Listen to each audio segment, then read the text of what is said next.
Going live, 1, 2, 3. You're live, and hello and welcome to another day in the Milky Way. Thank you everyone for coming tonight. We're going to have ourselves a great show, and I got my wonderful co-host David Null, Hawkeye Two Feathers. Thank you for coming. Good evening, ladies and gentlemen, and blessings to all y'all. We are glad that you're here, and we hope that you're doing fine. Great. Tonight we're going to be talking about Sitting Bull. That's my thing tonight. The history of Sitting Bull from the Lakota tribes. Exactly. So anyway, let's get through the frivolous stuff while we're waiting for everybody to show up. And how was your week? Everything going good? You got some good stories picked out for us. Yep, yeah, I hope so. Absolutely. Has the weather been brutal over on that side of the country? Actually, no, we were discussing it today, and it's for an August and early September, it's been quiet. We've had Nice. rainstorms in the area. It's been overcast a lot. And we've had over 3 inches of rain this month, which is like not normally. Usually August is one of the drier months. Mhm. So it's been an interesting month down here as far as weather. Great. Yeah, we've been having some dry weather here. It is really dry. I don't think we've had any rain in at least 3 or 4, maybe 4, going on 4 weeks. And the last few days it's been, sweltering temperatures. Oh my gosh, a couple of days we had 100 degrees, 97. Today it was down to 87 degrees and was pretty pleasant. Of course, it's dry, so we don't have that humidity. Otherwise, it'd be terrible. But nice weather. I can't complain. Still got grasshoppers that are eating everything. Yep, and we can tell we're going into the fall of the year. Yeah.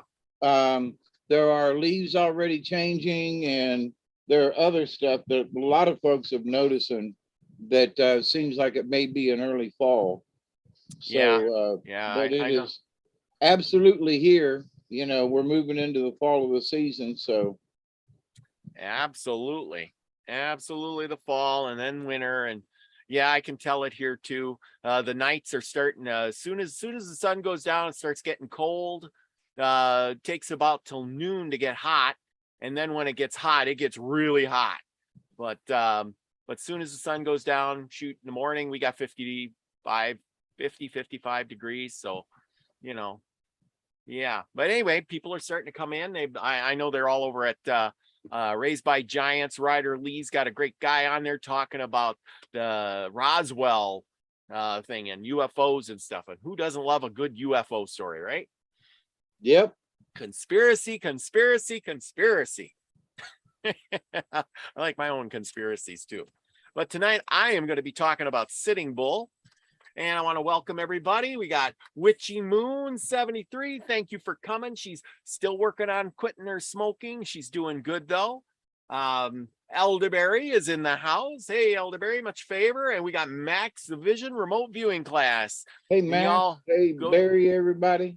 Yeah, go check out Max's show over there where he does remote viewing and talks about all kinds of subjects. It's a really great show.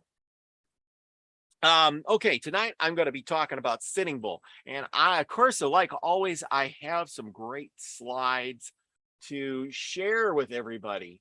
And oh boy, do I got the slide. Oh, here we go. I got this one, and there we go. I got a million slides here, and none of them are the ones I wanted here. Why is this? Okay, there we go. Now I got it. I should have this more down pat. We're going to talk about Sitting Bull, and here is Sitting Bull. And Sitting Bull was born in 1831 by his best recounts, and he was born of the Lakota tribe, the Sioux. And if you didn't know, the Sioux were originally from Minnesota. Everybody thinks they're the Plains Indians, and yes, they were, but at some point in time before the horse, they were from Minnesota area. They lived, you know, on the Wisconsin, Minnesota area. They were farmers. Nobody really traveled the plains until they got the horse. Buffalo, according to what I read, was too hard to hunt.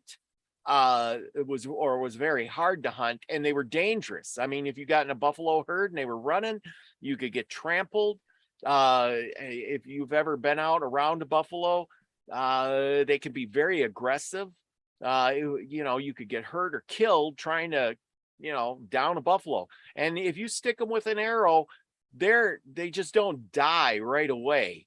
They're huge. They're 2,000 pounds of I've seen a buffalo pick up a round bale, a 1,200-pound round bale, and kick it with its head and knock it across like it was a bouncy ball. I mean, it's amazing how much strength they have.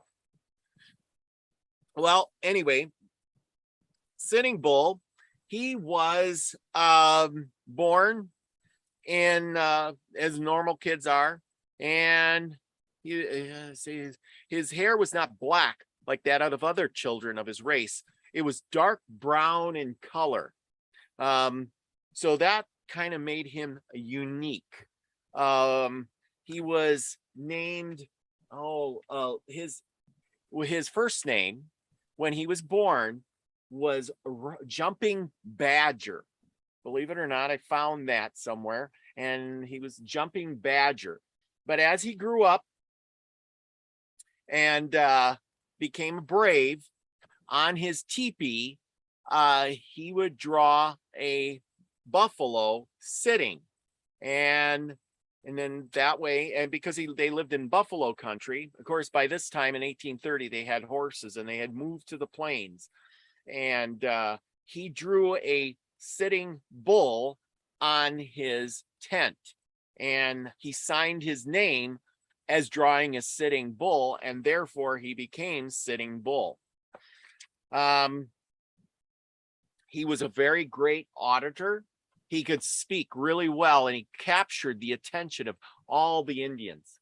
And of course, he was taught to, you know, he didn't like he was taught to hunt he was taught to hunt the buffalo and the bears and the wolves. He had great skills and loved to play games. Let's see, I'm going to move some of this around. Here's one of the drawings on a Indian tent.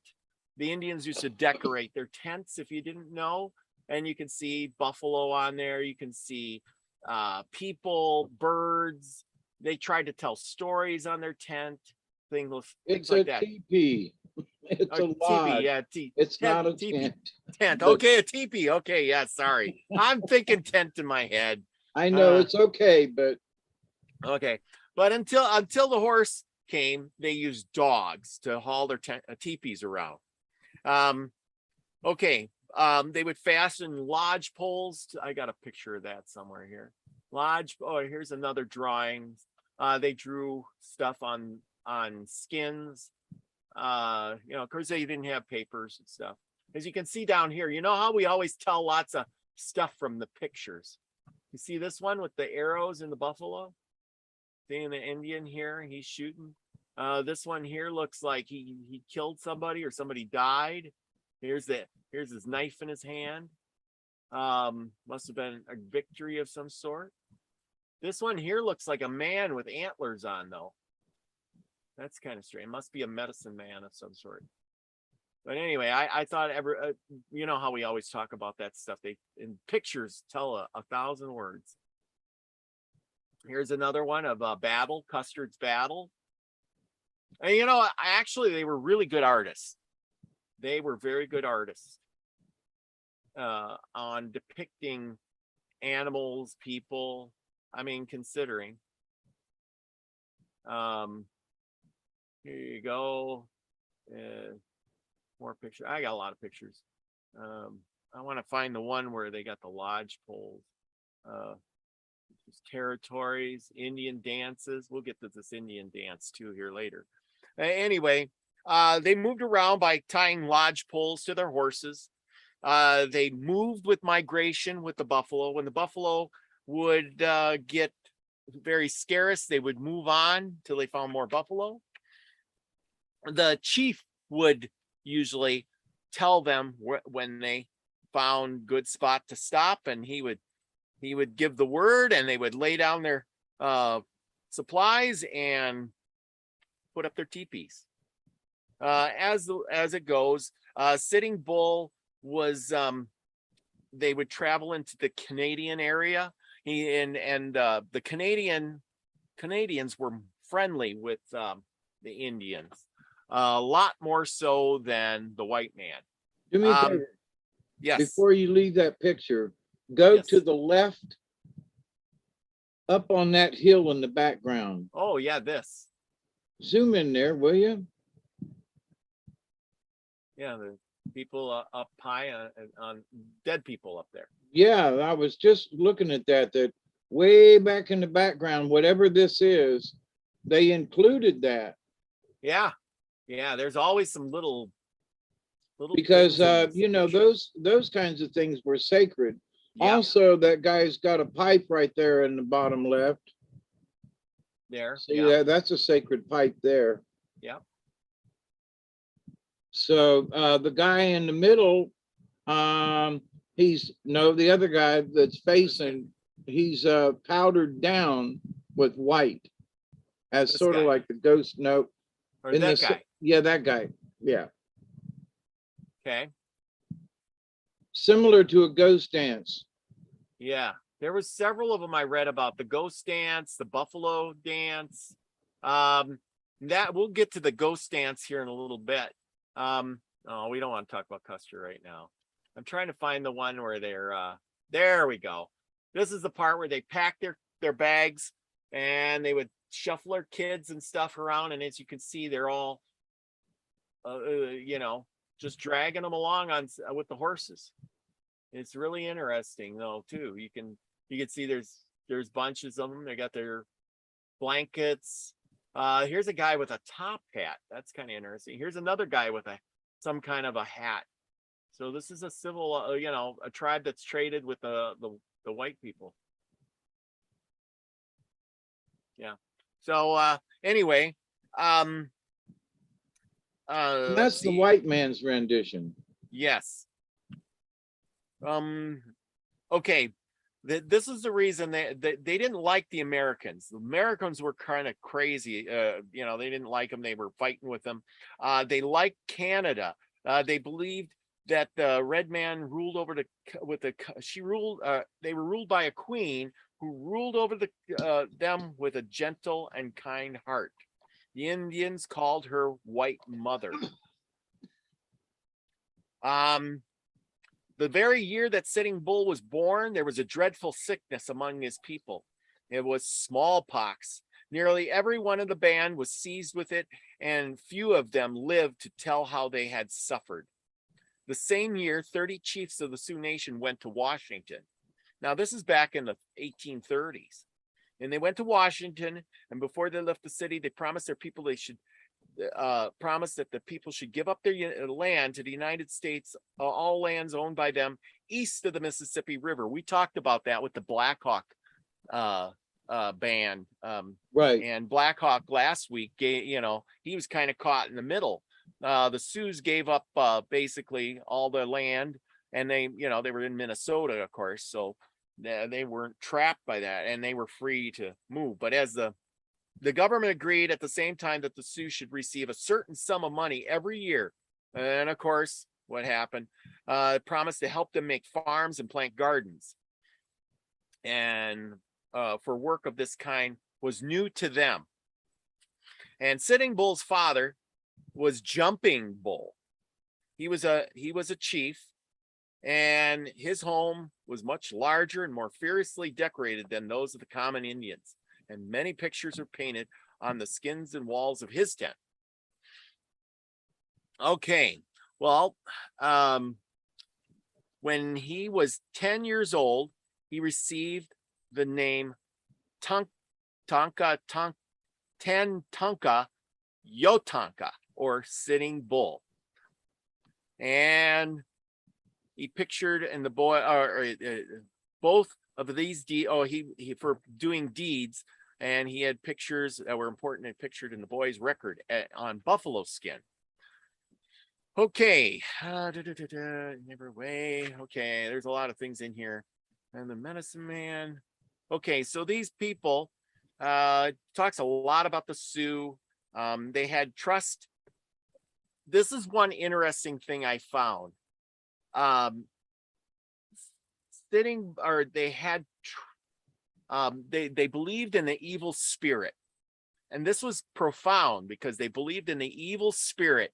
And by doing deeds, such as, scalping their enemies or doing stuff to their enemies, kept the evil away. Something like that. So I thought that was very interesting. Because, as you know, there's the Great Spirit. And they made sacrifices. They had dogs, and they honored their dogs with a great feast to the Dogs Day. And I thought this was kind of cool because I've never heard of this, and maybe you have. They were showing a reason for showing their trust in the Great Spirit. They made a sacrifice of the very best and finest dogs they owned, believe it or not. All of the chiefs, medicine, and great warriors of the tribe met together in a large tent to celebrate Dog Feast. They sat cross-legged in a circle around a tall staff on which the scalps of enemies and their other trophies of war were fastened. Several large kettles of stewed dog meat were set on the ground close by. Squaws laid the meat into the wooden bowls and passed it to the guests, who ate it with spoons made of buffalo horn. But the first portion of the dog meat was set aside as an offering to the Great Spirit. Very interesting. Okay. Okay, this is what happened. They gave up their lands east of the Mississippi for just a few cents an acre. They agreed to stay on a certain part of the country set apart for them by the government. The white men came upon them to teach their children, show them how to raise grains and vegetables. They did not like farming very well, for they had always been used to wandering about where they pleased and getting their food by hunting the buffalo and other wild animals. They tried hard to like this new life, and there would not have been any trouble if they had not heard the bad news, while the white men intended to make them move again. So this is what, they get them set up, they get them farming, they give them land. They said, here you go. You're going to be farmers. The Indians were happy. And then they said, you got to move. And this is what the key part, this is what made Sitting Bull so mad, and all the other Indians. What use was it now for them plowing the ground and making farms? They would only have to do the same thing over again in another place. They lost interest in their work. Many of them did nothing but smoke, tell stories, and drink the strong liquor given to them by bad white men. At the same time, the fires of anger and hatred against the white men began to blaze among them.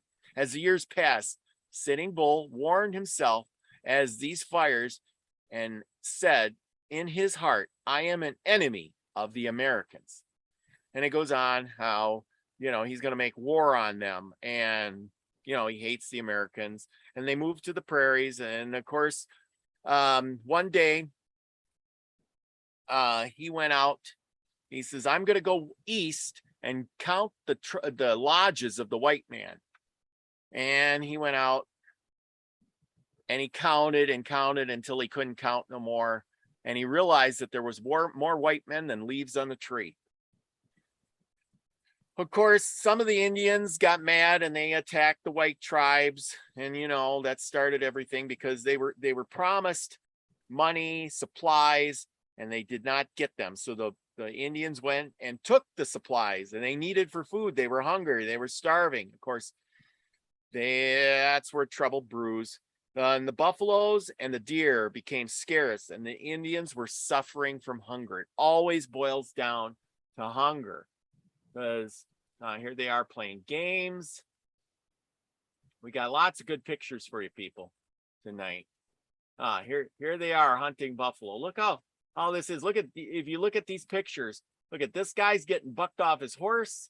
This guy's horse got trampled by a buffalo. Is dead.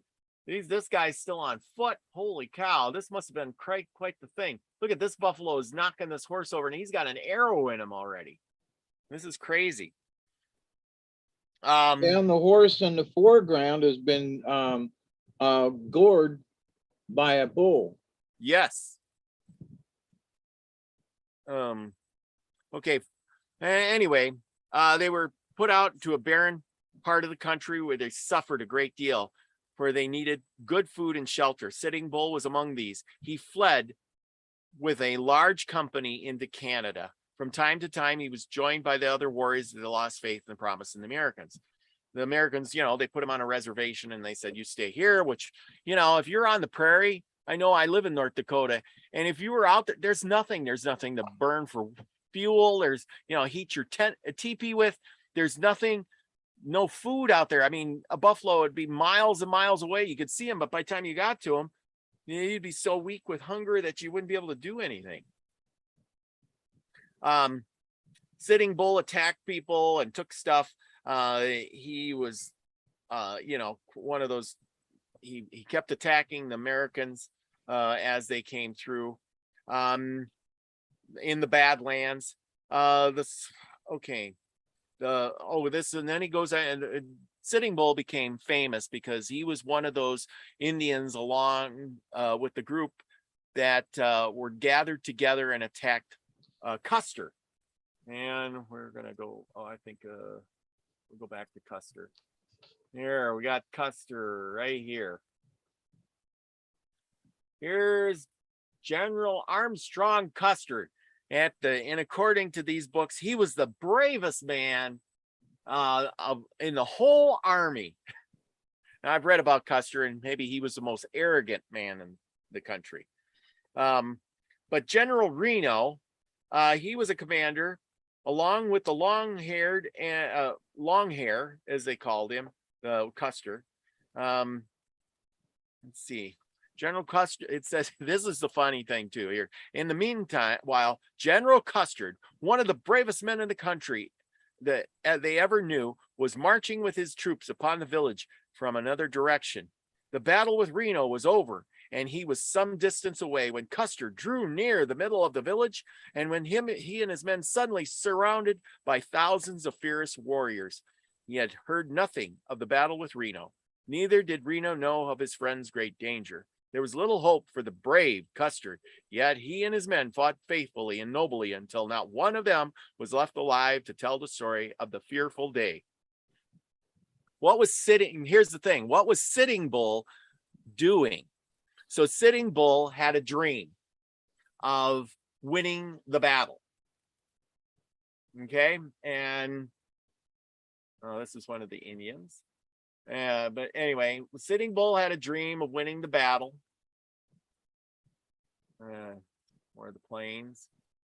And he dreamed that they would win. But while the fighting was going on, Sitting Bull did not participate in the battle. He was back in his tent making charms to ward off the battle. It says here, he heard from what was happening on the battlefield. Once it seemed that the Indians must take flight. So they must have been, Custer must have been doing pretty good, because they were worried that he were going to come and attack the camp. Sitting Bull gave the alarm in the village. He ordered the women to pack up the lodges and flee with the old men and children. When he afterward told the story of the fearful day, he said, the squaws were flying birds. The bullets were like humming bees. Wow. The sun set that night, and it looked down upon the fearful sight. Custer, or Longhair, as the Indians called him, and his brave company lay dead upon the battlefield. Many Indian warriors had lost their lives. The rest of them made their way back into the village, saying, "We have killed them all. Put up your lodges again." Great was Sitting Bull's joy. Long-haired was dead. The danger to the Sioux was over. But of course, what happens when the Americans get killed? The Americans send out more reinforcements, more troops. And of course, Sitting Bull and his people fled to Canada, where they stayed for 3 years. Okay, but the food was scarce there, and few wild animals could be found by a hunter. So anyway, Sitting Bull decided to return to his old hunting grounds. He was willing to do so, but he had to surrender to General Miles. There were so few buffalo he could not be found by the hunters. Sitting Bull's mind was full of thoughts for him and his people. He was still mad because his people sold off the land for such small sums of money. Anyway, here's the thing. So, Sitting Bull had a dream. Oh yeah, this is a good one too. This is a hunt. Anyway, Sitting Bull had a dream. I thought this was a good one. He seemed to rouse people. Okay, and I'm going to read you about his dream. This time, Sitting Bull began to tell of a strange thing that happened to him one day after, and it makes me wonder. Now, I want you to listen to this and comment on, was he abducted by aliens? And I'm not kidding. Thing that happened to him one day after a day's hunt in the mountains. The sun had set and the night had already come when he was seized by a queer feeling. Suddenly he began to follow a star which moved westward through the sky. All night long he traveled until he came before the Savior. As he gazed upon the beautiful sight, he fainted. When he awoke, the Savior spoke to him and taught him many things. He said he had come to save the Indians, who had been troubled so long by the white men. When evening came again, he told Sitting Bull to go back to his people. The medicine man started at once to obey him. Strange to say, he reached home in a few minutes, although he had been away hunting for 10 sleeps, meaning probably 10 nights, or at least 10 days. And then, of course, it debunks this. He says, perhaps Sitting Bull really had such a dream. Perhaps he wished to gain power over his people by telling such a wonderful adventure in his sleep, for they had great faith in his dreams. So what do you think of all that? I would agree that, there's been some extraterrestrial things going on within the communities of the native folk. And what's to say that his dream pattern or whatever, or him following the star westward, right? Yep. Yeah. And then what do they call him? The Savior. The Savior. Okay. Maybe I missed that part. Just to try.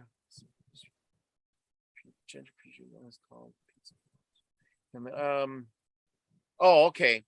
It says here, not long after he came back into, remember he was coming back from Canada, right? Not long after he came back into his own country, an Indian in a distant tribe was seized by a strange belief. This man was a very gentle creature and was called the Peacemaker by those who knew him. He had listened to what the white men told him about God and Jesus, or the Savior, Jesus Christ, and believed what he heard. But he did not stop there. Somehow or another, he came to believe that the Savior would soon visit the earth again. It would then become a paradise for the Indians. So there you go. The church got involved again. That one, weren't they? Yeah. So the Savior, all right, so it was the Christian Savior, basically. Yes, yes, yes. At any rate, his listeners became very excited as Sitting Bull told about his vision. So now this is, remember how they had the ghost dance? Now in every book I've ever read, they always call it the ghost dance, right? Okay, so, but here, back in this old book from late 1800s, early 1900s, the Indians gathered from far and near. They pitched their tents around the lodge of the medicine man. Then some of them began what they call a worship dance. They danced hour after hour, the long nights, singing a slow chant all the time.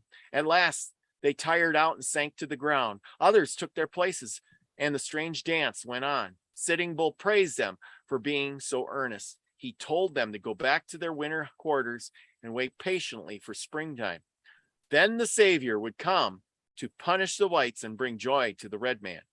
They were quite ready to believe what Sitting Bull told them, take down their tents, and they started for home. Soon after this, the Indians declared that they had wonderful visions of the Savior. Imagine how catchy that is. One man named Kicking Horse said he had visited heaven. Through a hole in the sky, he saw the Great Spirit who promised to send a wave of earth which would move slowly or onward. If the Indians kept on dancing, they would find themselves on top when it stopped rolling, but the white men would all be buried underneath. Then what happiness there would be. The old hunting grounds would be as they were in good times. Even the Indians who were now dead would come to life. And then it says, it is no wonder that the ignorant red man became more and more excited as they listened to such stories. They were so restless that they could not settle anywhere in quiet. There were dances nearly all the time, week after week. They thought more strongly of the Savior's coming, for they were very unhappy. It was only a short time before this that the white men had broken a promise they had made. They had asked the Indians to sell some of their land, which had been part of the red man's use. They agreed to give certain things each year for payment: flour, cloth, cattle, besides needful things. The supplies furnished were not large as they'd been promised, and the Indians suffered. Go figure. And of course, they kept dancing. And here we go. Anyway, they believed that the great father in Washington was deaf to their cries, and the sun and the stars looked down upon them without pity. There was no help except from the coming of the Savior. Again, they needed a Savior. What did the white men say at this time? They declared that the foolish excitement must stop. They were talking about the ghost dance. No one knew what wild deeds would follow. As Sitting Bull kept up the excitement, they must reason with the medicine man and make him have better sense. An agent was sent to the place where Sitting Bull was staying. This is the poor end of Sitting Bull. He tried to bring him to reason. He wished the Indians to promise that the wild dancing should come to an end. Sitting Bull listened to the words of the agent, but did not change his mind. He would make no promise. When the agent came away, he told the white men that he had done no good. The great medicine man of the Sioux would not heed anything he said. The troublesome fellow must be arrested, declared those who listened to the story. The band of Indians police was ordered. Now remember, Indian police were Indians, which is sad. The Indians were policing themselves. Was ordered to go to the lonely place where Sitting Bull was camping. The leader of the police was Bullhead, a faithful friend of the white men. The party crept carefully along. No one discovered what they were about to do, and they reached the log house where Sitting Bull and his two sons were staying. The old medicine man opened the door and found the house was surrounded by police. One of his sons gave the alarm, but it was too late to save his father. Sitting Bull would not let the police take him, so Bullhead shot him in the head. But even as he fell, he fired back and wounded Bullhead so badly that he died 2 days afterwards. After the death of Sitting Bull, his followers rose in fury against the white man. The outbreak was sad and terrible. Many Indians lost their lives. At last, however, they were completely broken and forced to admit the Indian is weak and helpless before the power of the white man. Wow. There you go. I got really good pictures for this one. Look at that. Here's the Indian. And they're painted teepees out here. You know, here's a guy. I think this must be a white man traveler or something. He does not look like an Indian. Well, would you go back to that other one just a minute? Yes, no problem.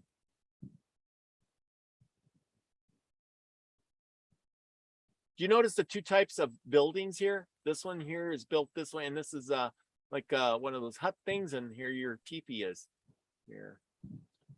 Yeah, and if you zoom into that teepee in the background, see that teepee is not a clear. It's made. You can tell that's made from hide, versus in some of the other pictures, the teepees are all just, you know, nice and clean, and you know, and that one is kind of rough around the edges. You know what I'm saying? Yes. Look at this guy here though. Looks like he's wearing something around his neck. Yeah, he's got a powder horn on the hanging from the post right beside him. Yeah. And zoom into that person with the long stick. Wait, to the right. This guy? Yeah, is that a pipe? I think he's holding a pipe. Yeah, but I mean, scroll down a little bit and look at the bottom there. I think that is a pipe. Yeah, okay. It's a pipe, yeah. So that they were obviously there for peace is my point of the, you know, they all had their pipes and were in council. Yeah.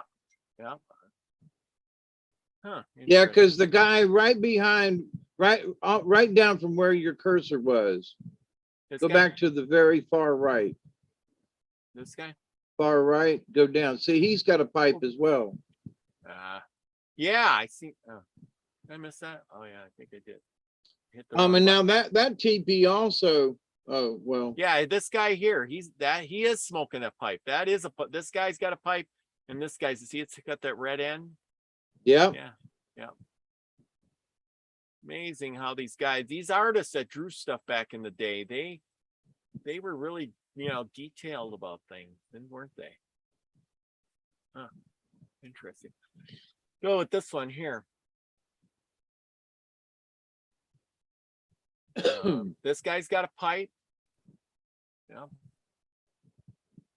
This guy's got like a cowboy hat with feathers on it.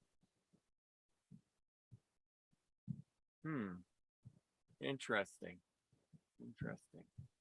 Very interesting. Yeah, and that if you look at the teepee at the top where the lodge poles are showing through, you can really tell that they're logs. I mean, they even put detail on the one. Look how they put them together with the sticks. That's like a stick or something. That's they use bone. Or bone. Some of it was wooden, yeah. But see, look how unstretched the canvas is. Yep. Yeah, I mean that's a really good representation because it looks real. Yes, it does. Know? And you can tell. Look at the door. This is a door. See, it's hanging there. They would move to the side. Those doors are a pain in the to get in and out of. You got to stoop so low. Yeah, but I mean, you know, that is really good detail there, though, for such a thing. You know what I mean? Yeah, I mean, you can see that that's a canvas, or that's a hide versus a canvas. Interesting. One of the things that's interesting to me is that there's no fire. Yeah, that's true. I don't see a fire. Huh. Here's another. Oh, look at these got, you know, saddles.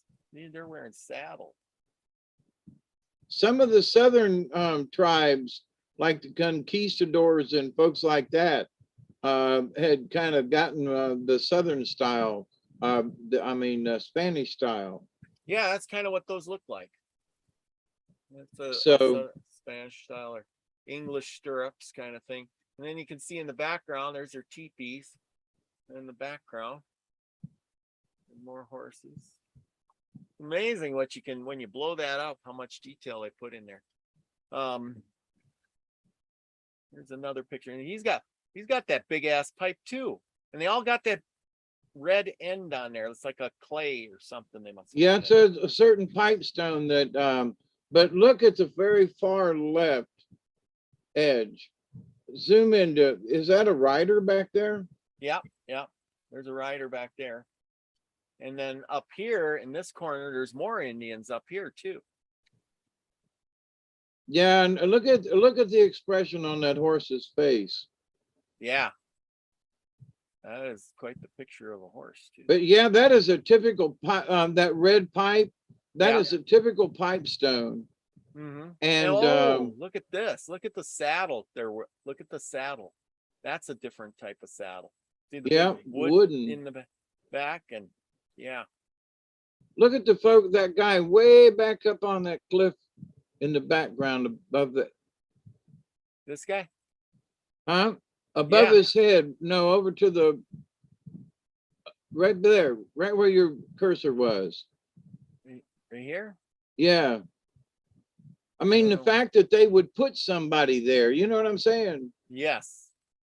It is kind of interesting. What were those folks doing up on that hill? Go back up there to that hill if you don't mind. I don't know what they're doing up there. Huh. As close as I can get. It looks like family up there. Could be. Could be. Interesting. So the artist has got people way off in the distance. Also, you know, to the bottom right, left, where that guy, whoever's on that horse over there. Yeah. And look at the detail on the ground. She's got a pistol. See that? That's a flintlock pistol. And the powder or the bag, and I don't know what this is. That's like a medicine bag, you know, whatever you kind of stuff you carry with you, like a backpack, but you know. Yeah. Interesting, and he's tying his moccasin. Yeah.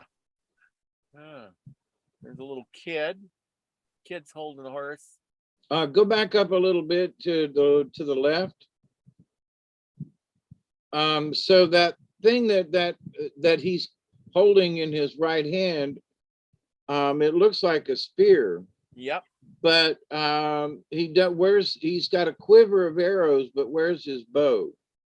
Yeah, I don't see any bow. So that could be his bow unstrung. Oh, yeah, I never thought of that. Huh. So yeah, this guy's got, these are arrows here on this guy. This guy's holding arrows, but I don't see a bow. And they've also got war paint on. That guy right there, we're in the middle. See his war paint? Yeah, this guy, yeah, you can see this one's got red on him too. He's got this guy, he's got some marks on him. Maybe that's war paint too. Even the little kids, he's got red on him there too. Huh. Interesting. But you a lot of detail in that painting. I mean, and it's accurate too. The pipes that they have today, the many pipes that I've seen look exactly like what's that in that picture. Yep. There we go. Another one. They ain't such fancy drawing, but that's his lance or spear. He must have that bow strung around him or something on the other side. And see, he's riding bareback. Yep. Basically with just a blanket. That's very interesting. Some very interesting pictures you've found.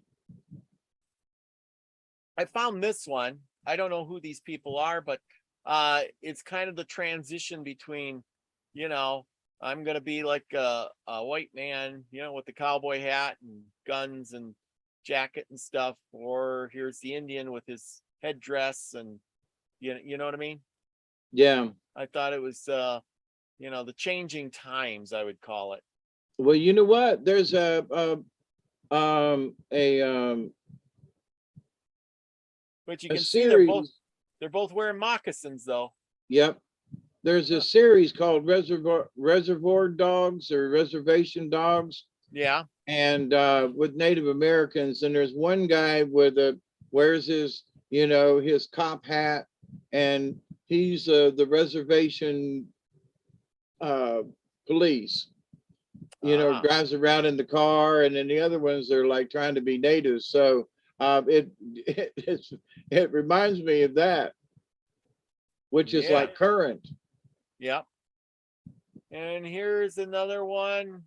You can see they got saddles on of some sort.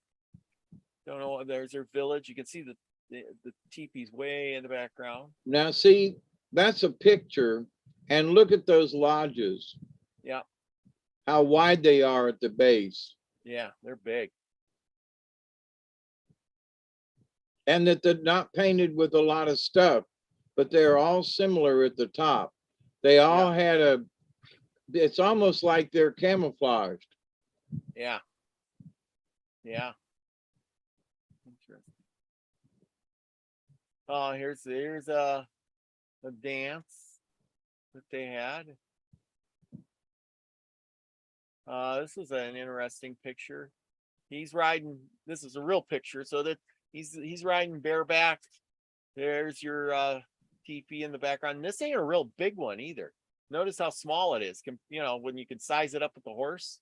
Yeah, and they use sticks to hold it up too. Yeah. See them poking out? Those are sticks.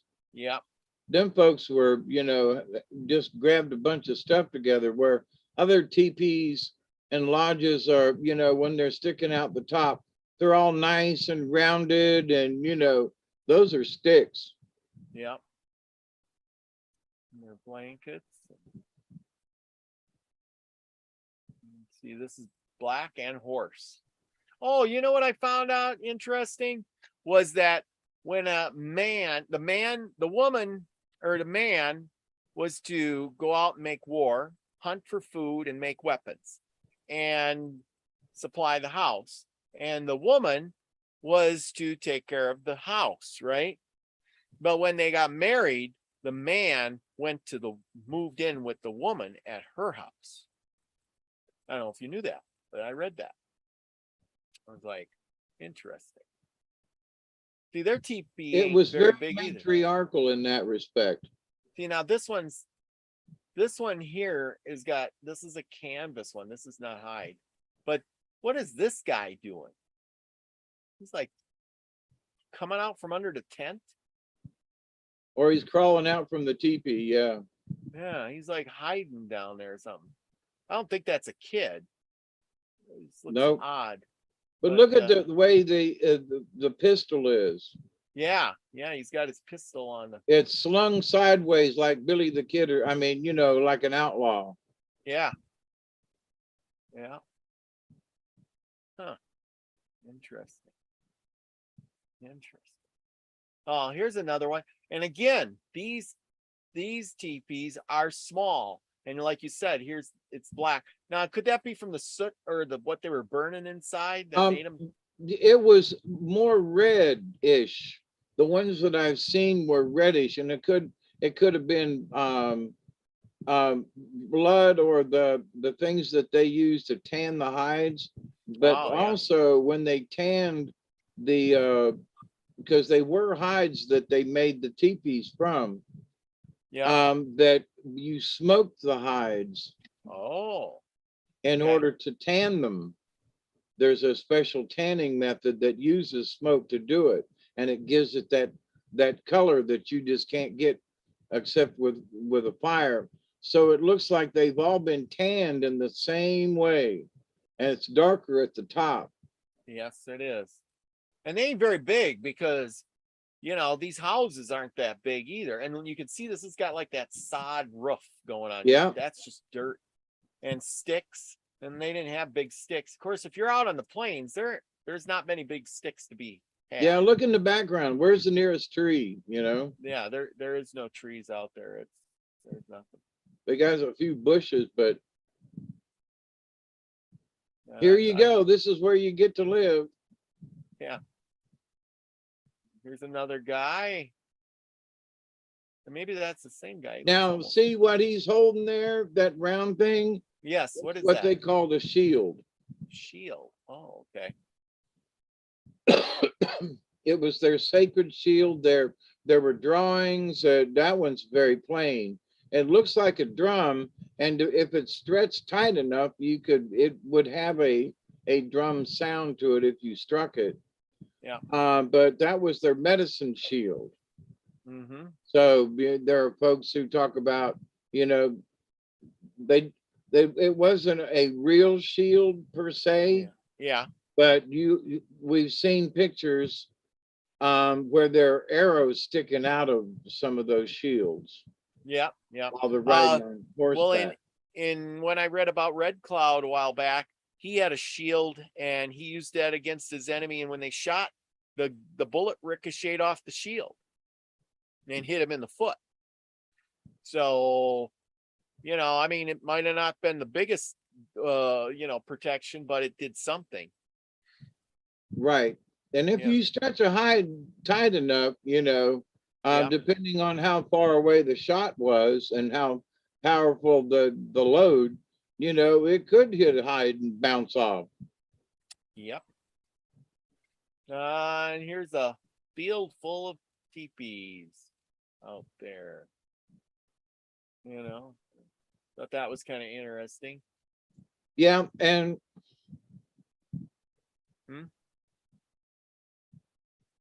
I can go back. yeah, I want to. I've studied teepees and lodges and stuff, and if you look to the one at the bottom right, This one? you can see a slope from the top coming backwards, Yeah. and that is a particular style from those Plains Indians versus the other ones that you saw were like it was more pointy and right in the middle. Yep. Yeah. This one's got, if you notice the teepees, zoom back out. They've all got a slope to them. Yeah. And the yeah. slope is all pointed in the same direction. Ah, And for there's a reason for that. wind. It was because of weather, because of smoke, because of religion, and which way does the door face. And I don't know which way they're facing at the moment, but you can tell they're all facing in the same direction. And You know they've what all got a slant off the back of them. What I noticed, I looked at this and I thought, you know, this is unaffecting nature. Like when we build houses, we destroy everything and tear up everything.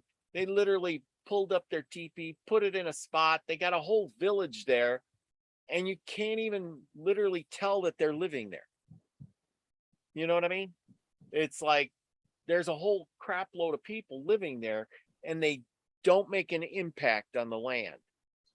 There is an impact. When you move the teepee, there's a big dead spot. Well, yeah, but I mean, but to the point though, that dead spot will come back. Yeah, but I mean, you didn't like cut down all the trees. Nope. You didn't ruin the land and dig it up and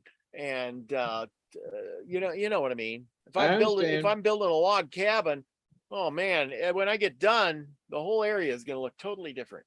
Yep. Here's a picture of Sitting Bull. Now, after Sitting Bull surrendered, he went with Buffalo Bill and built Buffalo Bill's Wild West show.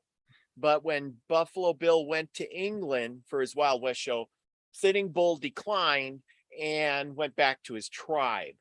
So that's why there's so many pictures of Sitting Bull, is because he was in the Wild West show. And of course, people took many pictures of him, and he became real famous that way too. So there you go. Here's another picture of the Indians. I was looking at their horses. They didn't really have fantastic looking horses, but they did the thing. They weren't that big. I don't think either. But now here's one I picked of a modern day Indian dance, right? The fancy colors and things like that. But can you tell me what's wrong with this picture?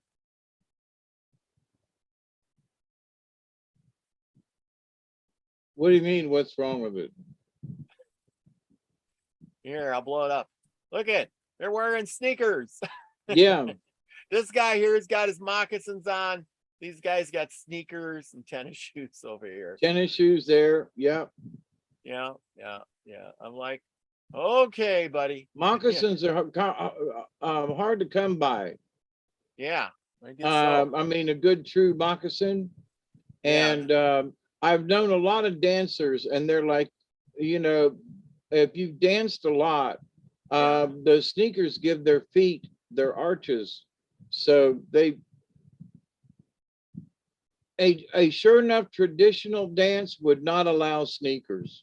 Okay. Yeah, definitely. But they're in a parade and they're dancing and the pavement's hot and you know, but if they were sure enough in competition dancing, they would not be allowed, they would, you know, be subtracted points for sneakers. Well, I imagine. I remember we were talking about the skins, the buffalo skins, and here I found a picture of them doing that tanning. Now, this is where you were talking about the red. Yep. Yeah, and of course there's a bowl, and she's spreading something on there. Got it all staked out. And this gal, she's doing something. Look at, she's got something on her hand. She's scraping the hide. Ah, I see. It's a fleshing tool. I see. That's kind of neat. And that's interesting. They've got it staked out on the ground like that. Yeah. See, wait, go back up. See, there's one stretched. Oh, yeah. I see. But they've also staked it out on the ground. And somebody's carrying a dead something on the left. Yeah, he's got like a deer. Now, something interesting to me is if you look around the bottom of that teepee, there's stakes. Oh, yeah, I see. And that's not very common. I see, yeah. Huh. I didn't notice that. Good eye. I don't know what this pole is for. Seeing this pole, I know this is your chimney kind of thing, and they got the sticks here, and they got the two sticks that open it up. That I've seen before. But what is this thing? It goes out to the It's center. just to hold the flaps. Oh, I see. Where the leather is, that you direct the wind depending on which way it's coming.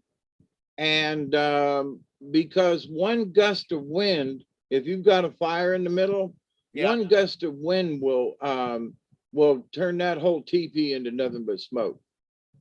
Wow. I mean, instantly. And it's like a kite. And so that stick on the outside is you adjust the kite string, I guess. And the two long poles on the outside, those are movable. So you can close them all off on one side and just have one side open. Those are flaps to regulate the smoke out of the teepee. Wow. And I'm telling you, they are very dadgum important. There was one winter where it was raining and snowing and sleeting up in Tennessee, and was sleeping in a teepee.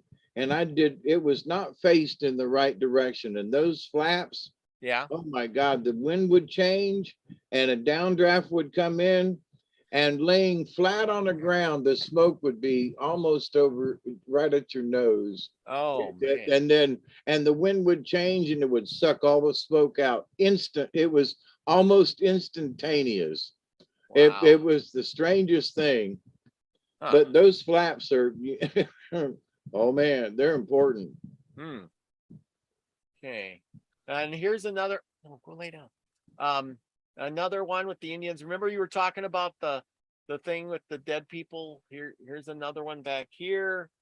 Now those might actually be for putting supplies on, because they're too rickety to hold a body. Oh yeah, I didn't think about that. So you put your provisions up there so the coyotes and stuff don't come and get them. And besides that, why would they have it right in the village? But where else would you put your provisions? Well, yeah, but I mean, a dead person up there, you wouldn't put. Right, that's my point about that. Yeah. And here's, that they, they would, what a mongrel, right? yeah, here's a dog. Yeah, what, it looks so skinny. It's like, it looks like half dead dog, doesn't it? And I couldn't get a really good picture of that. Yeah, see, these got in drawings on their teepees on there. And yeah, I just thought that was interesting. Looks like he's got a pipe. Yeah, very, very good. I think that's my last one. We did all of these. Yep. I think I skipped over some of these. This was kind of a neat one I found. It wasn't quite the tent, but look at, he's got like cloth or tarps or something, or skins that he put over his, Well, those are the skins, yeah. to make his little house. And it's a bent wood style, and tied in the, you can see over his shoulder, he is how they tied the insides together. Sweat lodges were made similarly, yeah. And he's got his pipe with him that's right down on the foreground, just off his, and it almost looks like that's a bladder there, but it almost looks like he was building something or doing some kind of ceremony. Oh, maybe that because is he's a medicine man would, could go off somewhere and put up something like that. And those are very effective. I mean, it looks like an umbrella tent, or, one of those dome tents. Yeah, it does. Of today. So, very interesting. They kept the fire. There was no fire on the inside of those. The fire was always right outside the door. Yeah. Here's another one of them big lodge houses. Yeah, that's a long house. Lodge. And if you noticed how they bent the trees over, and and there are blankets and whatever to cover it. Yep, that's cool. But it housed a lot of people. Yeah. And one of the interesting things was that people back in those days, we wouldn't accept sitting on the ground and sitting all huddled together in a lodge like that. We'd have to have a chair or be comfortable, or you know what I mean? Yeah. So this idea that the native peoples were very patient. Yeah. Here's that game. Way. Here they're playing that game of lacrosse. They got the little sticks with the little thing, and they're chasing after the ball. I thought that was pretty cool. There we've seen that picture. And this is another Indian. This is little something. That's a stone axe he's got. Oh yeah, it is. It isn't. It is. Little. The instigator of the Indian Revolt at Pine Ridge in 1880. Wow. Deadwood, South Dakota. And copyright in 1891. Boy, they put that copyright on it right away, didn't they? Yes, they did. Huh. There you go. This was one I thought was interesting art. I don't know what, I couldn't read the words, but it's just interesting how they draw the horses and the decorations, the war paint they put on the horses. Notice all 4 feet got the white stockings. I know that because of horses. But this was probably quite the pretty horse in the day. Yeah, and it was a chief. You can tell rather than a brave. Yeah. By the coloration and his and the blue and the headdress. Yeah. Some more Indians. They got their peace pipes. Looks like they're counseling. There's the fort and the Indians with their teepees outside, and they would do a lot of trading. They would go to these forts, and then literally the government, what happens is the government would always make treaties with the Indians and tell them they were going to give them food and things like that, right? Well, then they wouldn't give them their food and they wouldn't do the things they promised to do. So then the Indians would go and steal it from the settlers and raid the settlers' houses. And then the settlers would go back to the government and say, they're coming, they're getting us, they're killing us, and blah, blah, blah. They're taking our stuff. And then the government would go out and round them up and say, you're horrible, rotten Indians, and you're doing all these bad things. And this here I found was a picture. So when all those Indians did all those, bad things, they caught them. At one point in time, I don't know where this is exactly, but the military caught these men and they hung 38 Indians at one time during an uprising. And so they caught them and they hung them. The largest hanging ever, 38 people at once. And I thought that was crazy.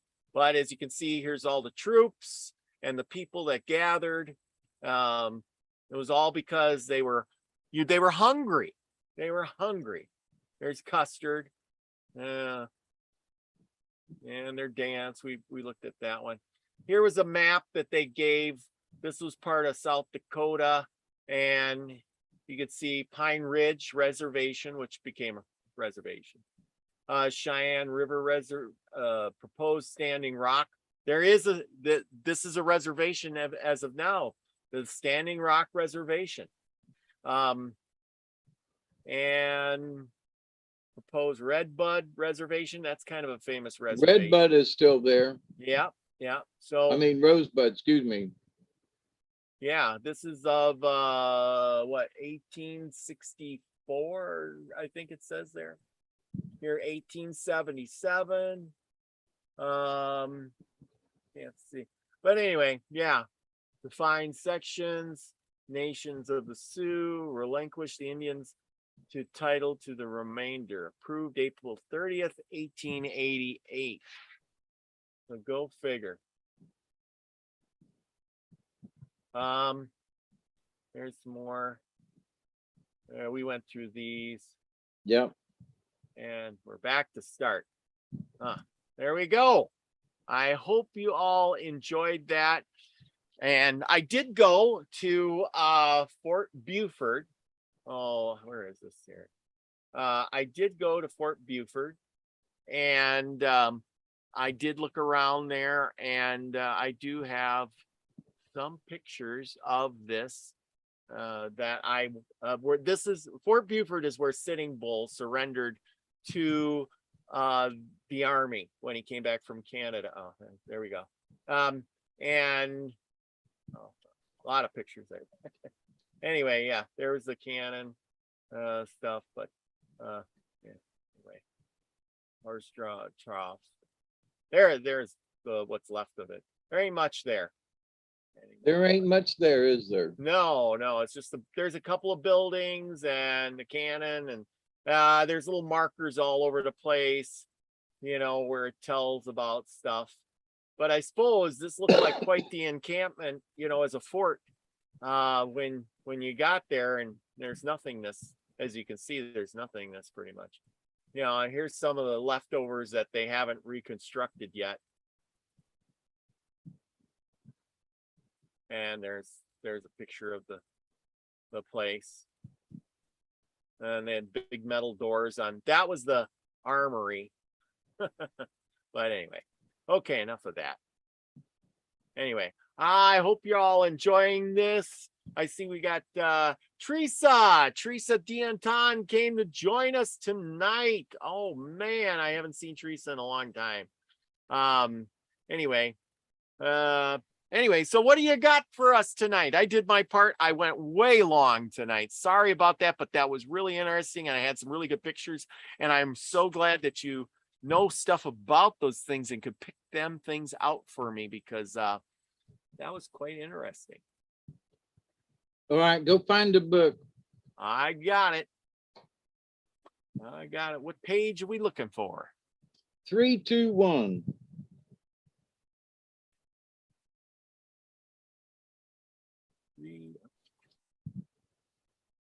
I've got 2 stories tonight. Ooh, good deal. Picked out. I do not remember reading this one. And the second one is a maybe. Oh, okay. Maybe I read it before. 322, 321. Pushkin and his two wives. Oh, there we go. Okay. Two wives. There we go. Wish I could. Nope. Huh. I did. Oh.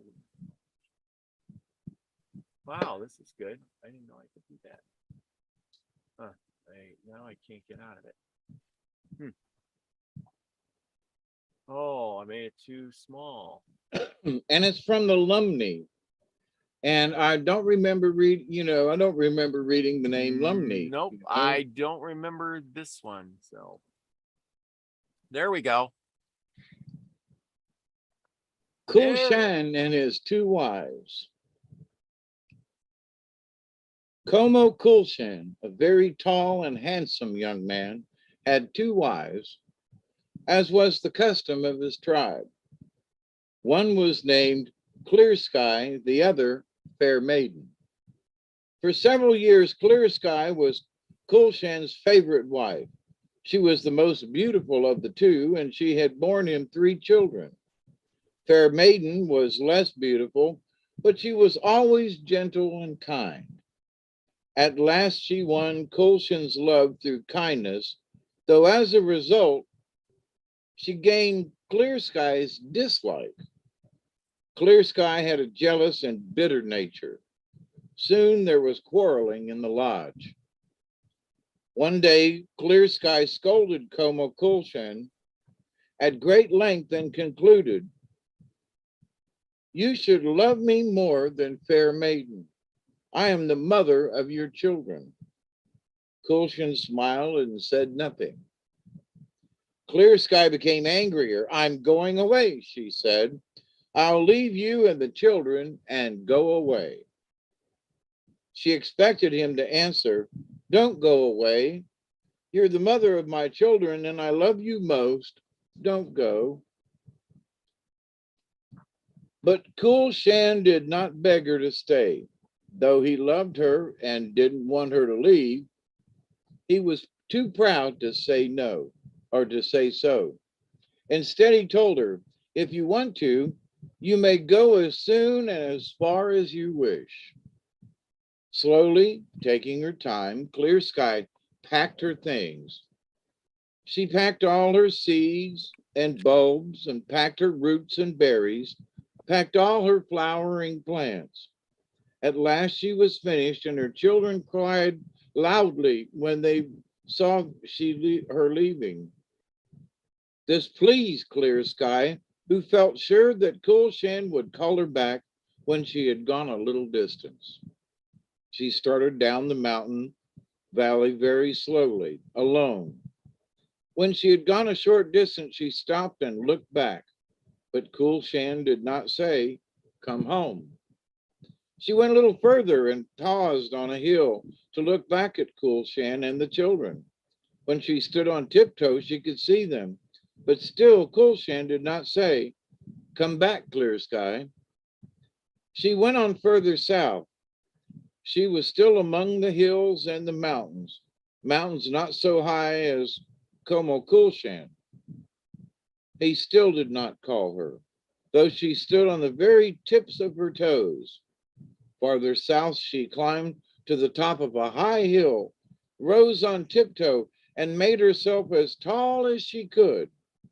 That way she could just see Kulshan and the children, and they could see her. By this time, she had stretched herself so often that she had become much taller.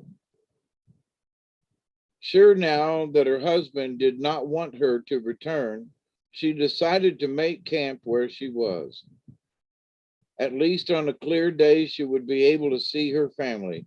So she put down her packs and took out all the seeds and bulbs and roots. She planted them around her and there she stayed, cultivating them. Fair Maiden lived with Colchum for a long time.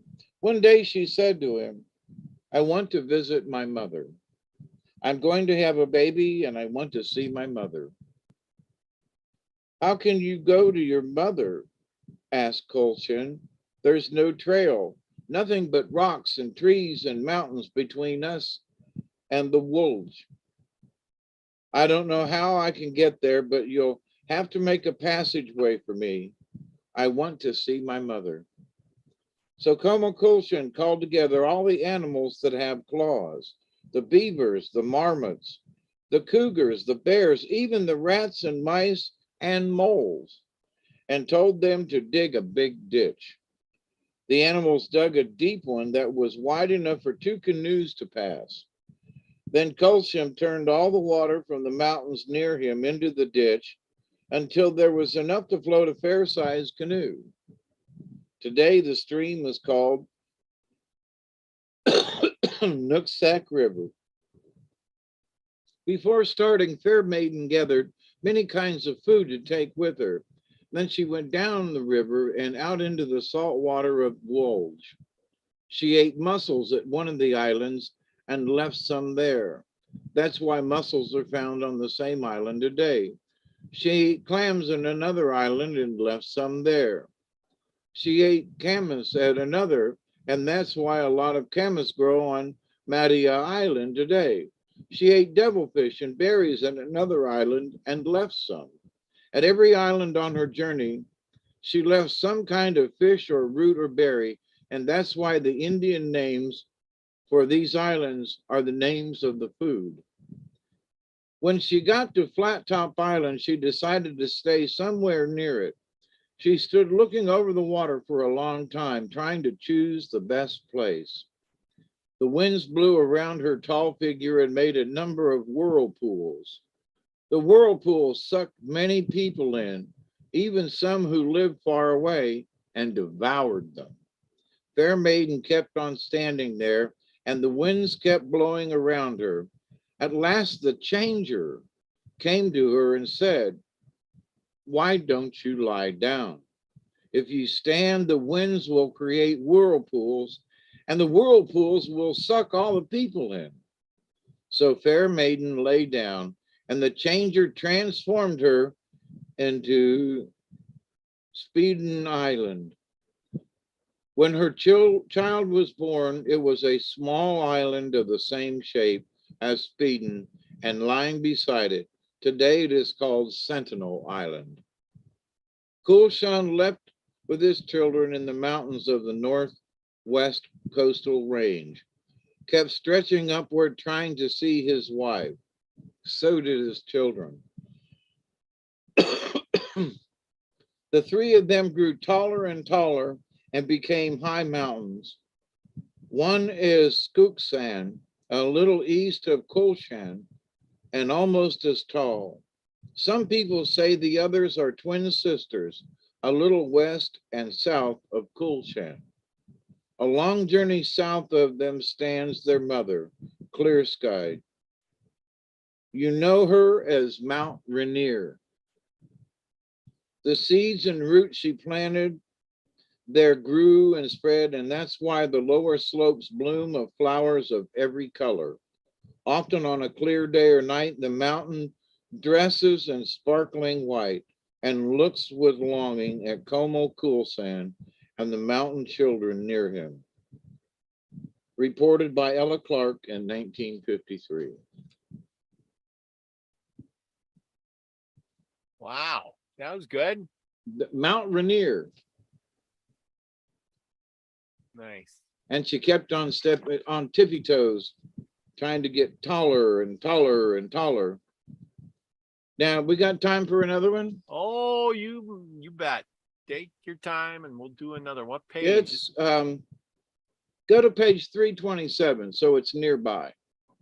All right, never heard that story. 325, 6, and 3 Serpent of the Sea. Nice. The Serpent of the Sea, and I don't believe I've read through this, and I just if I've read it before, forgive me. Yeah.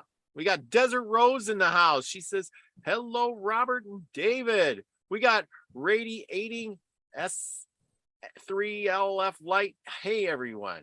That's right. And we got Isby in the house, and he says, awesome show, Milky Way Soul Tribe. Hawkeye, thank you. As we always do, we put on the best show that we could possibly do, and we're getting better and better every time. At least we try. We do. All right, the Okay. serpent of the sea. Hang on, wait until I pull it up here. Okay. And you're a go.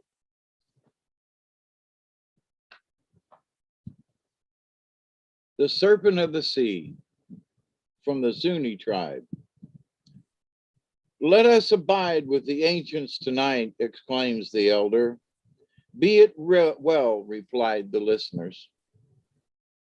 In the times of our forefathers, there was a village under Thunder Mountain called Home of the Eagles. It is now in ruins, the roof gone, the ladders decayed, the hearths cold. But when it was alive, it was the home of a beautiful maiden, the daughter of the priest chief. Though beautiful, she had one strange trait.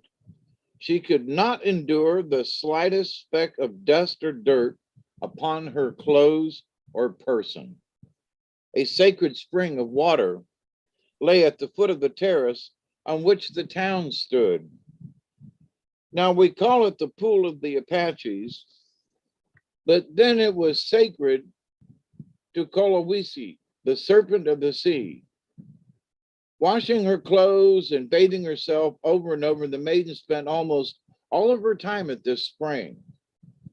The defilement of his waters, their contamination by the dirt of her apparel and the dung of her person, angered Kolowisi. He devised a plan to punish her. When the maiden next came to the spring, she was startled to find a smiling baby boy gurgling and splashing in the water. Of course, it was the sea serpent, who, like the other gods, can assume any form at his pleasure. The girl looked all around, north, south, east, and west, but saw no trace of a person who might have left the beautiful child. Whose can it be, she wondered. Only a cruel mother would leave her baby here to die. The maiden talked softly to the child and took him in her arms and carried him up the hill to her house. There she brought him into her room, where she lived apart from her family because of her loathing for dust and dirt. As she played with him, laughing at his pranks and smiling into his face, he answered her in baby fashion with coos and smiles of his own. Meanwhile, her younger sisters had prepared the evening meal and were waiting for her. Where can she be? They asked. Probably at the spring as usual, said her father. Run down and call her. But the younger sister could not find her at the spring, so she came home and climbed to the maiden's private room at the top of the house. And there the maiden was, sitting on the floor and playing with the beautiful baby. On hearing this, the father was silent and thoughtful, for he knew that the waters of the spring were sacred. When the rest of the family started to climb the ladder to see the child, he called them back. Do you suppose any real mother would leave her baby in a spring? He said. This is not as simple as it seems. And since the maiden would not leave the child, they ate without her. Upstairs, the baby began to yawn. Growing drowsy herself, the girl put him on the bed and fell asleep beside him. The maiden's sleep was real, the baby's a pretense. He lay quietly and began to lengthen, drawing himself out, extending longer and longer. Slowly, the serpent of the sea appeared, like a nightmare come true. He was so huge that he had to coil himself around and around the room, filling it with scaly, gleaming circles. Placing his enormous head near the maiden's, Kolawisi surrounded her with his coils and finally took his own tail into his mouth. So the night passed. In the morning, when breakfast was ready and the oldest sister had not come down, the others grew impatient. Now that she has the child, nothing else matters to her, the old man said. A baby is enough to absorb any woman's attention. But the smallest sister climbed up to the room and called to her. Receiving no answer, she pushed the door first gently and then with all her might. She could not move it and began to be frightened. Running to the sky hole over the room where the others were sitting, she cried for help. Everyone except the father rushed up and, pushing together, cracked the door just enough to catch a glimpse of the serpent's great scales. Then they screamed and ran back down. The father, priest and sage that he was, told them quietly, I expected as much. I thought it was impossible for a woman to be so foolish as to leave her child in a spring. But it's not impossible, it seems, for another woman to be so foolish as to take such a child to her room, to her bosom. Climbing up to her room, he pushed against the door and called, Oh, Kolawisi, it is I who speak to you, I, your priest. I pray you let my child come to me again, and I will make atonement for her errors. She is yours, but let her return to us once more. Hearing this, the serpent of the sea began to loosen his coils. The whole building, the whole village shook violently, and everyone trembled with fear. At last the maiden awoke and cried piteously for help. As the coils unwound, she was able to rise. The great serpent bent the folds of his body nearest the doorway so that they formed an arch for her to pass under. She was half stunned by the din of the monster's scale, which rasped against one another like the scraping of flints under the feet of a rapid runner. Once clear of the writhing mass, the maiden was away like a deer. Tumbling down the ladder and into the room below, she threw herself on her mother's breast. But the priest remained praying to the serpent. He ended with, It shall be as I have said, she is yours. He and the two warrior priests of the town called together all the other priests in sacred council. Performing the solemn rites, they prepared plumes, prayer wands, and offerings of treasure. After 4 days of ceremonies, the old priest called his daughter and told her that she must give these offerings, together with the most precious of them all, herself, to the serpent of the sea. She must renounce her people and her home and dwell in the house of Kolawisi in the waters of the world. Your deeds tell me, said her father, that this has been your desire, for you brought this fate on yourself and by using the sacred water for profane purposes. The maiden wept and clung to her mother's neck. Then, shivering with terror, she left her childhood home.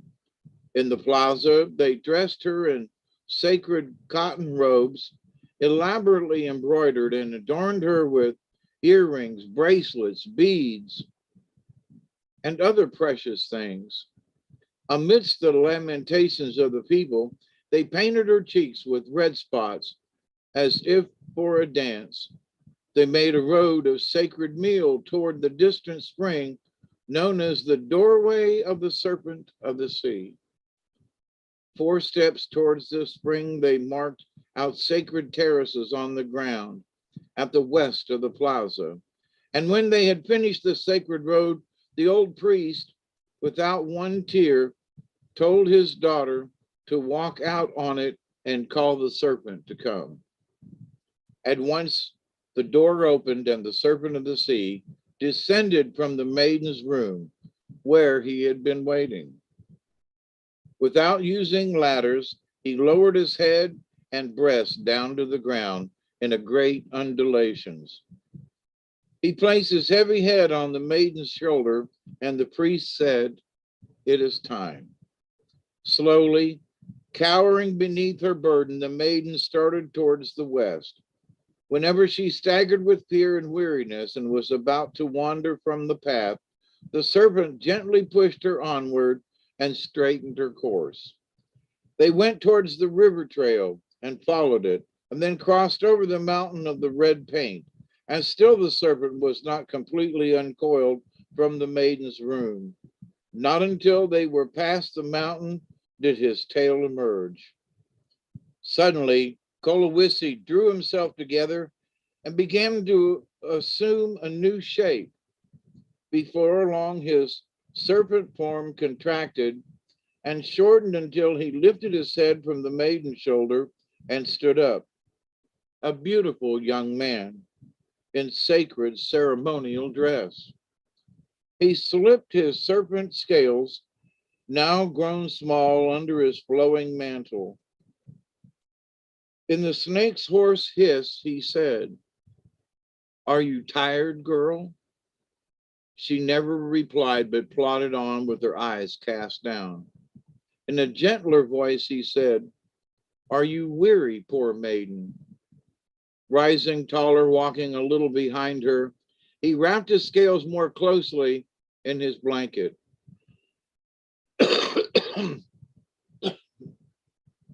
He repeated in still a softer tone, in a voice, "Are you weary, poor maiden?" At first, she dared not look around, though the voice sounded so changed and so kind. Yet she still felt the weight of the serpent's head on her shoulder, for she had become used to the heavy burden and could not tell that it had gone. At last, however, she turned and saw a splendid, brave young man, magnificently dressed. "May I walk by your side?" he asked. "Why don't you speak?" "I am filled with fear and shame," she said. "Why? What do you fear?" "I came away from my home with a terrifying creature, and he rested his head upon my shoulder, and even now I feel it there." She lifted her hand to the place where it had been, still fearing that she would find it. "But I came all the way with you," he said, "and I saw no such creature." She stopped and looked at him. "You came all the way? Then where has the serpent gone?" He smiled and replied, "I know where he is gone." "Ah, my friend, will he leave me alone now? Will he let me return to my people?" "No, because he thinks too much of you." "Where is he?" she asked. "He is here," said the youth, smiling and placing his hand on his heart. "I am he." "I don't believe it," cried the maiden. He drew the shriveled serpent scales out from under his mantle. "I am he, and I love you, beautiful maiden. Won't you come and stay with me? We will live and love one another, not just now, but forever, in all the waters of the world." And as they journeyed on, the maiden grew quite forgot about her sadness, and soon she forgot her home too. She followed her husband into the doorway of the serpent of the sea and lived with him ever after. Based on Frank Hamilton's Cushing's versions in 1931. Woohoo! That was a good one. So to punish her, he married her. Oh yeah. Yeah, that's right. I got a good one for you on that first one you read about the mountains and how they you know, the lady turned into a mountain. She had a kid and it was an island, or she turned into an island and then had an island, and so forth and so on. And I'm thinking, you know, that's their way of naming islands, plants, mountains, things like that. Whereas, you know, like in Europe, you know, they name the stars constellations after different heroes or things like that. You notice that? Yeah. Like, oh, that's, you know, what, Pisces or whatever, you know, because they had all that stuff. So I'm thinking, yeah, they did the same thing in different ways. This is the same concept. So they made a story of it and said, you know, and then the two sisters were there, the mother was there, and they grew tall and became this mountain, you know, and she planted seeds, and now she's got, you know, that's why all the flowers are there, something like that, you know. So you gonna pull a card? Elderberry says medicine card tonight. Absolutely. What do we got tonight? I don't know. I'm thumbing through them. Y'all got to give me a second. I didn't pull one earlier, so Radiating Light says that was cool. And Miss Pearl Jones is in the house. She was so tickled by our card reading. She was like, I want to get in on that. She sent me notes and pictures and says, look at all my cards. I want to draw cards too. And yes, Mrs. Pearl Jones, the Lady Pearl Jones, we're going to have you on again and sometime, and we can pull cards too. How's that? Yeah. So here's a fun card. All right. Is it land or sea based? Thinking C. You'd be right. Ah. It's a dolphin. Ooh.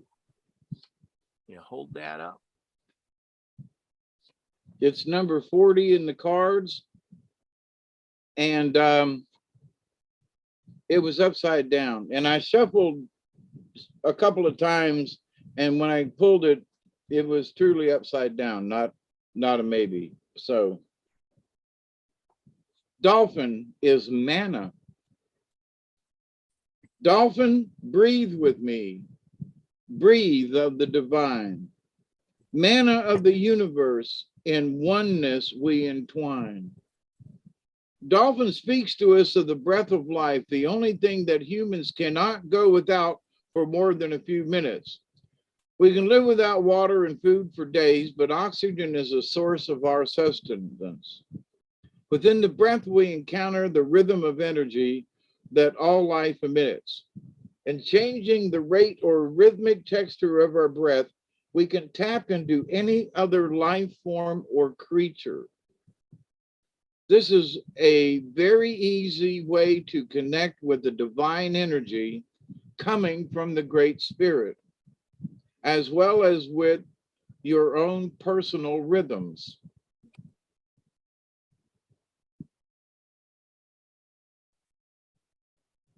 Dolphin is the keeper of the sacred breath of life and teaches us how to release emotions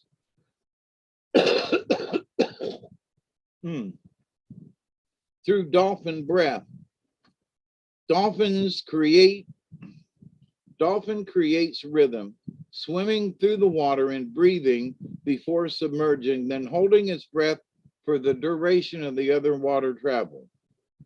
As dolphin comes above water again, it blows its breath out in a manner resembling the popping of a cork. We can use this same technique to pull the stopper on our tensions and create total relaxation. This is a good exercise to use before entering the silence. Manna is life force. Manna is present in every atom and is Great Spirit's essence. Y'all pay attention to this now. It's everywhere, it's all around us. Manna is life force. It comes from trees and plants, and manna is present in every atom and is Great Spirit's essence. Dolphin teaches us how to use life mana through our breath. It revitalizes each cell and organ and breaks the limit and dimensions of physical reality so that we may enter the dream time. Dolphin was traveling the oceans one day as Grandmother Moon was weaving the patterns of the tides. Grandmother Moon asked Dolphin to learn her rhythms so that he could open his female side to the silvery light. Dolphin began to swim to the rhythm of her tide weaving and learned to breathe in a new way. As Dolphin continued to use this new rhythm, Dolphin entered the dream time. This reality was a new and different place from the seas that he had known. Dolphin came to discover underwater cities in the dream time and was given the gift of the primordial tongue. This new language was the sound language and was brought by Spider from the great star nation. Dolphin learned that all communication was pattern and rhythm, and that the new aspect of communication was sound. He carries his original pattern to this day. Dolphin returned to the ocean of the Great Mother and was very sad until a whale came by and told Dolphin that he could return to be a messenger to the Dreamtime dwellers anytime he felt the rhythm and used the breath. Dolphin was given a new job. He became the carrier of messages of our progress. The Dreamtime dwellers were curious about the children of Earth and wanted us to grow to be one with Great Spirit. Dolphin was to be the link. The Dreamtime dwellers were curious about the children of Earth and wanted us to grow to be at one with Great Spirit. And Dolphin is the link. Now, Dolphin was upside down. If Dolphin appears reversed, know that you are forgetting to breathe. I would agree with that for myself. You may be under stress and your body may need mana. You may be starving your cells and organs no matter how many vitamins you're taking. Your natural cycles may be fouling up. Pay close attention to your health and your feelings.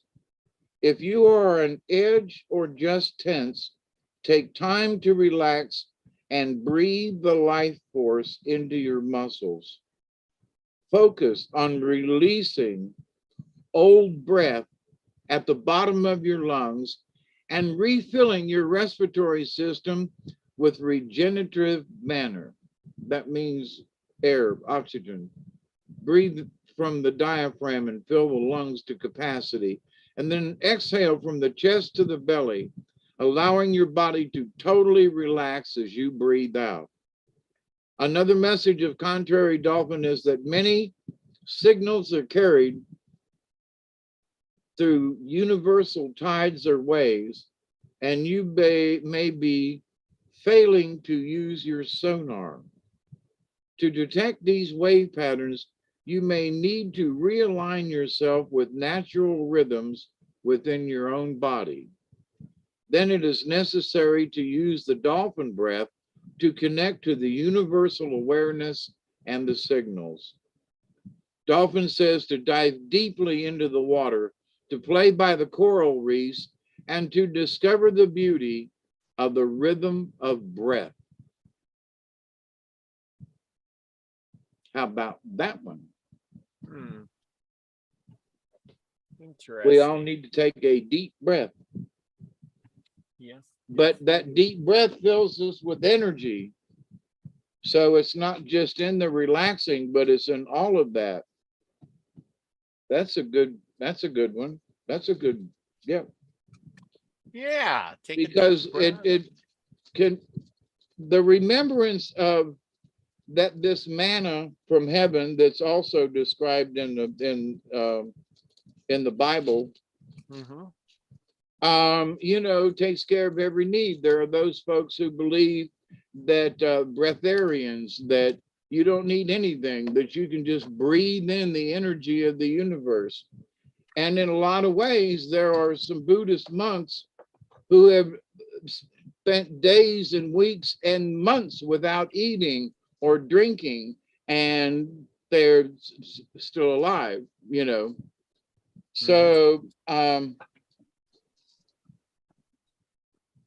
I if think you can do that to a certain extent, but yes, I don't think it can go on forever.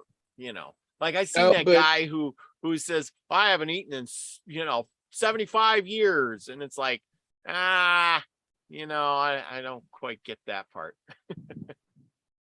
I can. The older I've gotten, I could see where it takes a whole lot less, you know, requiring for me to live and to sustain my, you know, myself.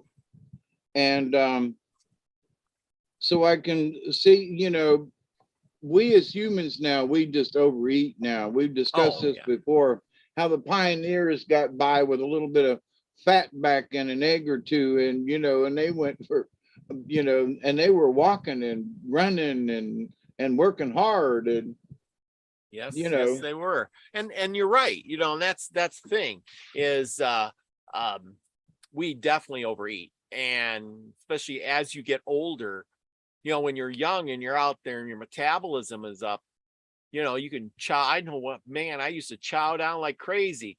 But then now that I'm older, man, I eat one meal a day and I'm good. I used to weigh 70 pounds heavier than I am right now. When I went to the doctor today, the first thing they did was put me on a scales, and I'm 180, right on the nose. And so, and I used to weigh 250. So ain't that 70 pounds? Yeah. Yeah. I mean, that's the size of a good sized child, you know. But Yep. the idea though that there are friends of mine who have gained that much weight. Hmm. And it isn't necessary. They eat just the wrong things and too much. Now I can attest to this because I got my blood results back from the doctor today, Hmm. and my LDLs and all that kind of stuff was like right on the numbers. So people can, you know, well, Dave, you don't eat right and you don't do this and you don't do that. Well, I'm not overweight. My body content, you know, the fat index is like I'm on the high side, but I'm right there. Hmm. All my LDLs and all that kind of stuff. So, you know, pick on me if you want to about my eating habits, but I'm my blood work says I'm doing good, Hmm. and so does the doctor. So, with that said, I know that we eat too much. Hmm. I Oh mean, yeah. I've proven it to myself by not being 70 pounds heavier, and by, you know, maintaining, you know, smaller diet and so forth. All my blood work showed up good. So that to me is absolute proof.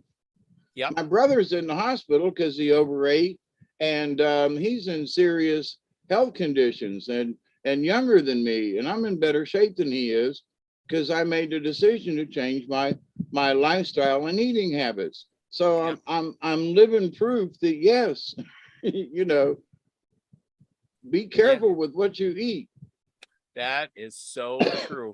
And and your body as you get older is going to break. No matter what you do, it breaks down. And you lose minerals, and if you don't get those minerals, your body just eventually gives out. And it's like I had an old dog, and little by little, the dog got so old that its bodily functions, its liver was given out, its kidneys were given out, its body just, I fed it all the good foods, everything you possibly, but it just gets old, and it, you could just see it deteriorates, and eventually it just shuts down, Yep. Yep. one Well, and that system at a happens time. with people too.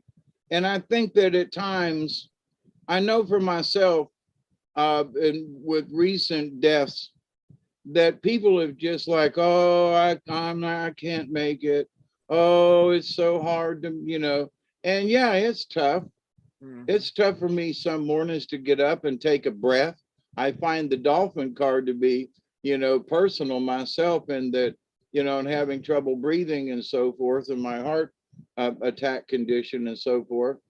And so it's personal to me too. But, I do understand that just go outside. Now, if you live in a city and it's a lot of pollution and everything, I know it's more difficult. But if you go in the evening time or the early morning, the air is a lot fresher. No matter where you live, it's going to be fresher. Go outside and take a deep breath and allow, when you breathe it in, understand that you're breathing in life force. It's not that you're just breathing. So your mental capacity, when you eat something, you say a prayer and thank whatever animal or vegetable that gave its life for you to be able to sustain yours. And so there are people who pray, thank you, Jesus, for the food and all that, let's eat. But, Mhm. a serious person meditating looks at a leaf of lettuce and considers all of the energy and the life force, and they take it in with a totally different reverence and a sacredness, where most people are just munching down and chomping on the, so how we eat, how we look at the food that we do eat, Mhm. it makes a big difference. Oh yeah. Yeah. Yeah. It does. The food, you are what you eat. And, that's the thing too, is when you get older, you don't eat as much. And a lot of times I think a person doesn't get the minerals and vitamins that they need because you're not eating as much. Well, I, having just gotten my blood work read to me today, my minerals were good, potassium and that kind of thing. So I do take supplements, Mhm. and, magnesium and zinc and potassium, and, eat a banana a day, you will get your potassium. Yeah. And remember, drink plenty of water. So many people out there are literally dehydrated. They're lacking water. Simple thing, lacking water.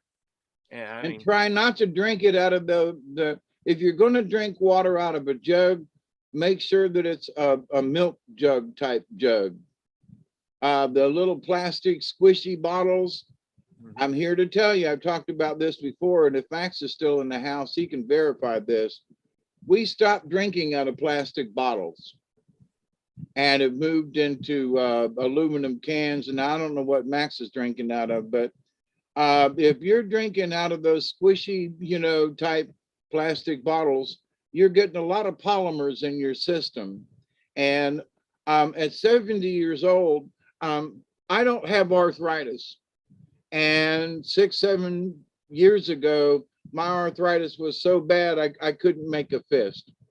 I woke up in the middle of the night with my hands hurting so badly, and mhm, I quit drinking water out of plastic, quit drinking anything out of plastic other mhm, than milk, the certain types of plastic. mhm. But to the point though, that's helped my joint pain. And, folks, will disagree with that. But if you try it and you change your lifestyle and you start drinking water from more natural areas, or get a stainless container and go find you some spring water or something and go fill up containers. I've been drinking rainwater for years now in my coffee and tea that I make, Mhm. and that I just drink. Now I could understand where people say, "Oh my God, you're drinking rainwater." Well, what about what's in the sky? Mhm. Well, think about what's in the earth that they have, you know, all kinds of whatever is in the earth, and uh, you know, Jackson, Mississippi doesn't have clean water. That's their fault. But Mhm. Detroit and up there in Michigan, they still there are towns out there that still don't have decent water. You know, they got to boil it or truck it in or something. So the idea of good water and where you get it is really important to our systems. And while I'm on this little kick here, because of some of the readings with my blood tests, I found out that I have been exacerbating my kidney conditions because I use ibuprofen. And I'm here to warn y'all that take it if you need it, but do not do it on a regular basis like I did, because it will absolutely kill you. Yeah, well, and that's the thing. Too much of a good thing is too much. You know, having one a day, once in a while for something if you really need it, but if you take it all the time, it builds up in your body, right? Yeah, and breaks down your kidneys, and it was absolutely shown in my blood workups. And so it's like, you know, when my doctor brought it up, he said something about, and if you take ibuprofen, and he was going down this list of what could cause this. I went, hold on, back that bus up.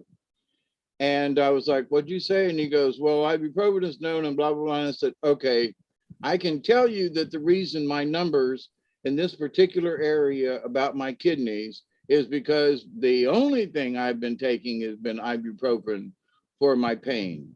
So I got a half a bottle right now that's going to probably be a half a bottle for a long time. So nope, I'm off of it, you know. Yeah. As of today, I'm not swearing it off. And if I need a painkiller and don't have something else, I'll take them. But as far as a regular medicine, nope, please. Oh yeah, I totally agree with that. Well, we're almost at the 2-hour mark, so we better say adios and thank everybody for coming. Radiating Light says ibuprofen is terrible for you. I'm allergic, so I don't take it, but I've heard so many people having problems because of it. Well, anyway, there you go. And it absolutely shows up in your blood work. I was, you know, at the doctor today, and yep, I'm here to tell you, they'll mess with it. Yep. Okay, well, everybody, thank you again for a great night. Thank you, David, for coming on and being my co-host. And remember, everybody, go out, be the frequency you want to receive. I love you all. Peace, everybody. Cheers. And there we go. Woohoo!